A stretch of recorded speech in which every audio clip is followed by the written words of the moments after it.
What's going on, everybody? Welcome to the Bring the Thunder podcast. Going to recap game 2 of the Salt Lake City Summer League for Oklahoma City. Earlier tonight, they faced off against the Philadelphia 76ers. I don't even know if I should call them that, but that's the Sixers Summer League team, I should say. With no VJ Edgecombe, we did get to see Topić and AJ Mitchell, as well as our second round pick, Barnhizer, and a few other guys that are starting to impress a bit, maybe fighting their way onto G League teams. So I'll let Zapier start. You have any takeaways from tonight? Yeah, I guess the main takeaway is Nikola Topić is kind of who I thought he would be. He's 19, raw player, but he makes reads really well, makes them very quickly. He has a very quick shot release. He has great awareness on both sides of the floor, which is great to see. And he's just super young. Like, he's a guy that 5-6 years from now, when his extension is eligible, like, he's just going to be so valuable for this roster, even as like a backup. Like, I think he's just like the perfect playmaking player that I was asking for, that we would need. And I was like, oh, maybe we should trade for that guy. But this is a guy that we can develop. I don't know. I feel like the league shouldn't have let us get him, man. I mean, this is kind of dangerous territory where you're getting guys on solid deals, and then you're getting your core guys on good deals, and you're drafting right. Like, we haven't seen this type of GM run in a really long time, maybe since the Warriors back in the day, where they drafted a lot of their core and just drafted really well around Steph Curry overall.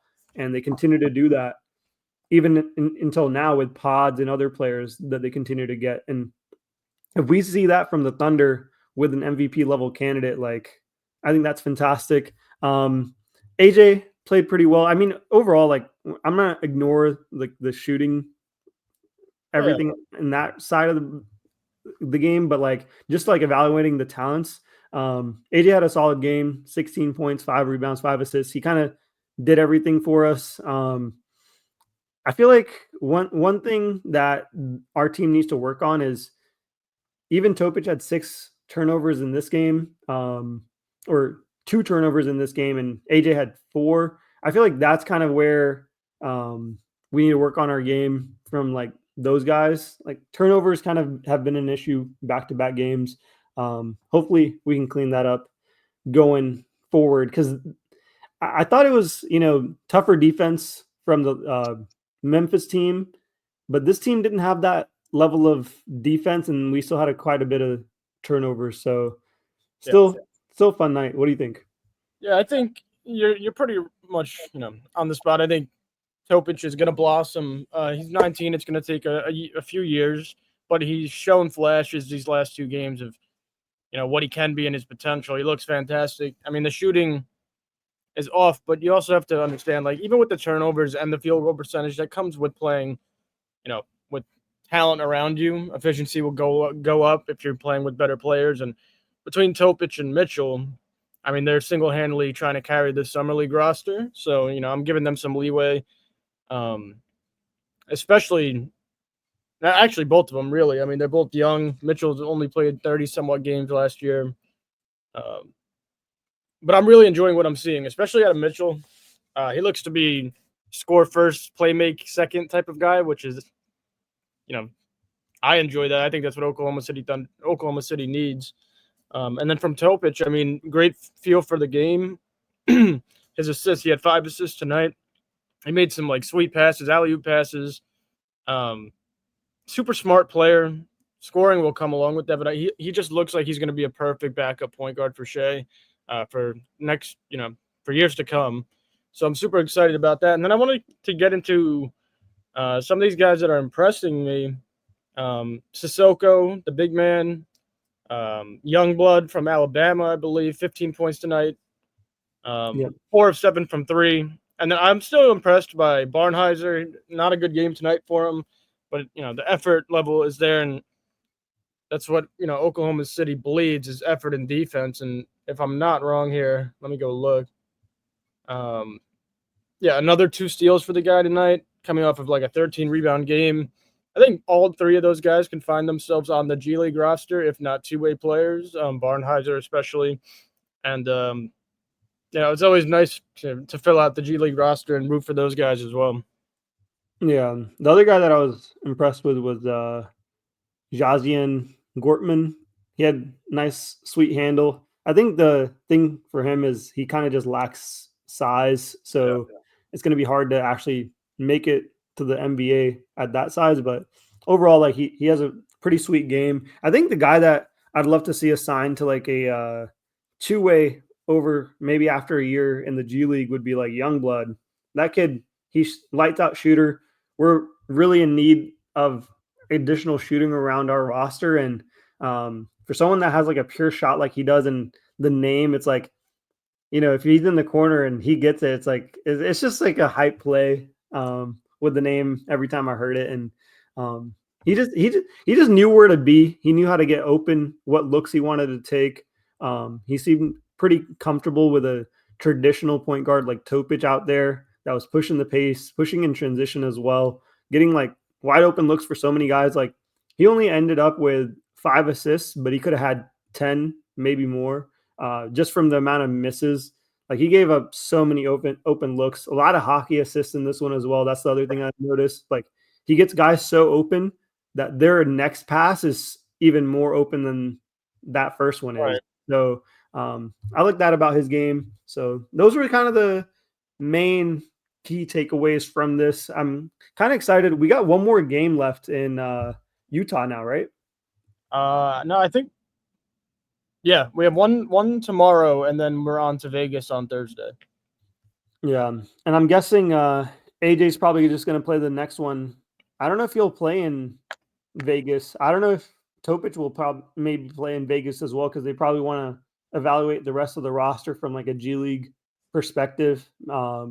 Dukas didn't play tonight, and we haven't seen Carlson out there, so I'm guessing he must have gotten a different offer or something else like must be happening in the background with him where he's trying to work out a deal, I'm guessing, either with us or another team. So kind of happy to hear that from him, and we'll see how kind of Vegas goes. But hopefully, I look-key want to see more of Topić, get him more. I want to see run with Topić without AJ, because when AJ's there, the pressure kind of gets relieved. Like he can always have an outlet to AJ and just like let him, like if there's nothing being self-created, he can just be like, here, you do it. And I want him to be like, okay, there's no other playmaking option here, and just full, run the offense just yourself. I feel like that'd be more, I guess AJ would be in the second unit with him next year, but I'd love to see some lineups where it's him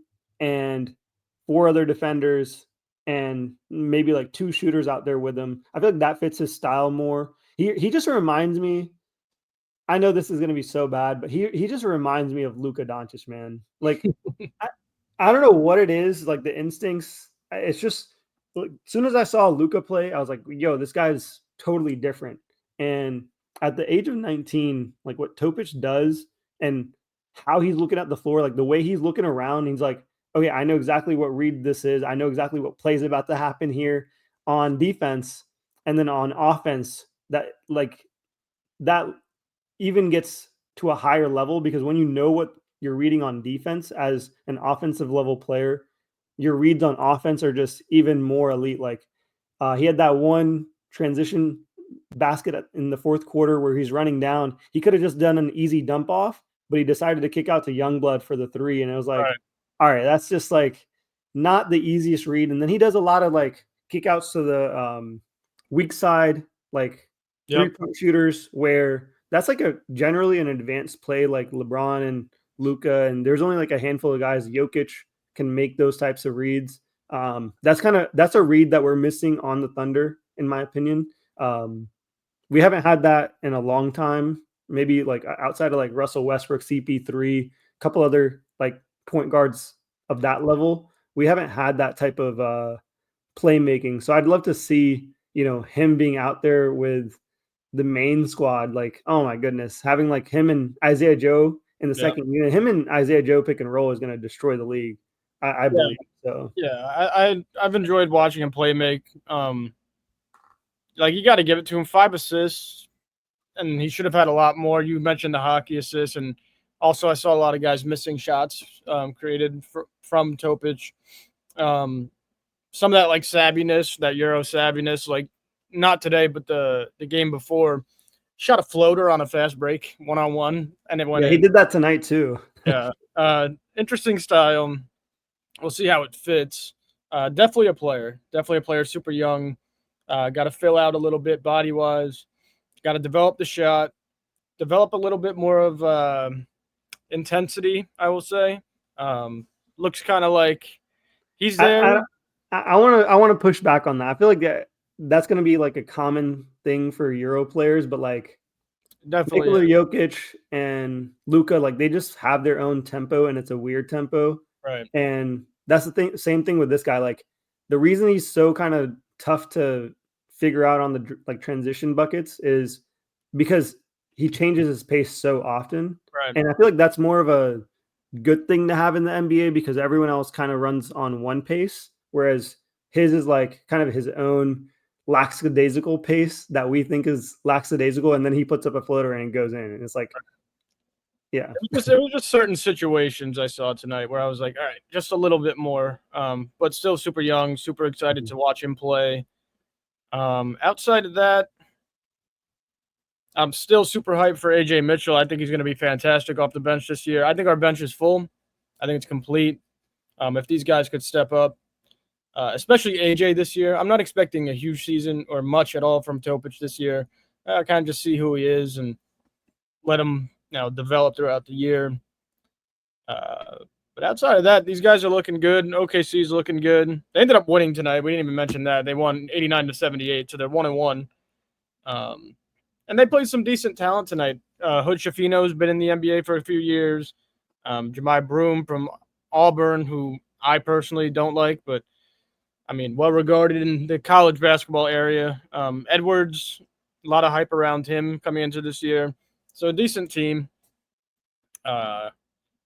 And they will play tomorrow. I don't even know if they're.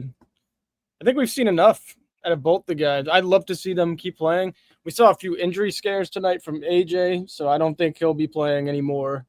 And we'll see what they do with Topić, but if that is, it from him this summer, I'm fine with it. I see we see what type of player he can be, so I don't need him running around with a bunch of guys that won't make the team, and that doesn't really do much for him. Yeah. I think with AJ, he twisted his ankle as well. So I wonder if they're going to be cautious with it. Like after you when you finish out a game, it's fine. But when you wake up the next day, it's kind of a little bit swollen. So We'll see if he actually ends up playing on the next one, or if he's probably more in a limited minute type of role. We'll see. We'll see how the reporting ends up going for him. I want to see a little bit more Topić, but I do agree with the talent that we put out there with him right now. It's going to be really tough to realistically like evaluate. And also, yeah, I am a little bit worried about his ACL. Like keep his minutes to a good. Yeah. It's not even like a good number. That too. That's a good point. I completely forgot about. But it's not even like about the evaluation. We want to see him, but I'm sure Presti and Mark know what he can be. But putting him out with guys who aren't going to make the team, some of them will make G League, maybe a two-way player, but like real guys that won't make the team, it's not going to benefit him. It's not going to get him any better playing down comp. There's no benefit to this besides injury scare. So, and fan reaction. But so I'm cool if they sit him. But if they want to play him, we'll be watching. So adds a little bit more excitement for our end. Yeah, I definitely think he'll play the next game. I don't know if he'll make the trip to Vegas because he's shown enough of like kind of the talent that he is. Like he just plays at his own pace. I feel like in any game and any situation, you can probably drop that kid in, and he's just gonna have the same look on his face. I'm excited because he shows like a little bit of like I like the Luka comparison. Don't get this the wrong way. Like not the scoring, not the oh my god 40-point triple double, but pace, the way he moves, the smart, like the IQ on the offensive end. He had a couple steals tonight. I think he 3 tonight and a few the other day. So decent defensively, like in the passing lane. We'll pull back the comparison. We'll pull it back to like Goran Dragic. He reminds me a lot more of Dragic. I was gonna go like adding a kind of like a Josh Giddey as of right now back into the Thunder team off the bench. I think it's fantastic. I think this kid's a little bit better, has a little bit more potential, I should say. But it kind of adds that type of player back on the team. He's different than Giddey, man. Like Giddey was good in his own right, but this kid's way better, way more advanced for his age. Like more athletic. Definitely smoother handle. Like the crossover is way smoother. He just has way more like skill sets that are like gonna relate to the NBA as a talent at a quicker pace than what Giddey was. Like Giddey's still trying to figure it out, and he's still young himself. So I personally don't like the comparison anymore, especially after seeing him more like in full game settings. Like he's way more controlled in his play than Josh ever was. So that's just my opinion. And I'm high on Josh, and you probably know that. So yeah, no, I definitely agree with that. I'm just saying like more of like a lesser athletic, high IQ offensive point guard off the bench. I'm super excited to see, for OKC to have one because we didn't have one this past year. We were very good, but we kind of played off of defense and athleticism when Shea was off the floor. So having a guy like that who can run sets, run offense, control pace, it'll be nice to add for OKC. Yeah. But yeah, other than that, we do play tomorrow. I'm not sure who's going to be playing tomorrow. It's against the Jazz at 9 Eastern, 8 Central. I'm on NBA TV. And then they make the trip to Vegas on Thursday. And like we said, we don't know if either of the two Summer League stars will be heading to Vegas. I doubt AJ goes. We know who he is. And Topić has shown that he's like kind of head and shoulders above the rest. Him and AJ, when they both come in the game, you could tell like, all right, these guys a little bit better than the rest. So we'll see. We'll probably get an update on that. But other than that, I mean, that's the update for me, Xavier. Yeah, I guess to round it out here, we're about 2 days away from hearing from like the Chet and J-Dub extension here. We should Paulo just got his today. Huh? Yeah, Paulo got his. So we should be hearing something, at least maybe rumblings from reporters tomorrow, and then hopefully some signing news in 48 hours from now. So that's what I'm excited about. Yeah, definitely excited to get those going. I was talking about those on yesterday, or no, 2 days ago. Missing anything? I don't think I am. All right, guys. Well, anyway, appreciate you guys watching. That's your Summer League update after Game 2. Topić and Mitchell look good. Other few guys making some noise. And I'm not going to promise it, but we'll probably see you guys tomorrow if one of them play.